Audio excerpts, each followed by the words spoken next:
শুক্রবার দুপুর 12টায় একটি আমল করেন, আপনি 1 ঘন্টার ভিতরে ফলাফল পেয়ে অবাক হয়ে যাবেন ইনশাআল্লাহ। শুক্রবার দুপুর 12টায়, আল্লাহু আকবার। এই শুক্রবার এতটা গুরুত্বপূর্ণ, জুমা আবার এতটা গুরুত্বপূর্ণ।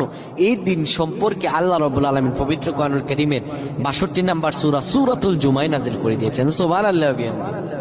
আমার আল্লাহ তাআলা এই দিনকে এত গুরুত্বপূর্ণ করেছেন। আমার আল্লাহ বলেন, ইয়া আইয়ুহাল্লাযীনা আমানু, যারা ঈমান এনেছো, ইযা নুদিয়া লিস-সালাতি মিন ইয়াউমিল জুমআহ, যখন তোমাদেরকে জুমার আযানে ডাকা হয়, ফাসআউ ইলা যিকরিল্লাহি ওয়া দারুল বাই', দুনিয়ার সব কার্যক্রমগুলো বন্ধ করে দাও, দুনিয়ার সব কার্যক্রমগুলো বন্ধ করে দাও, দুনিয়ার সব কিছু তখন নিস্তব্ধ করে দাও। আল্লাহু আকবার।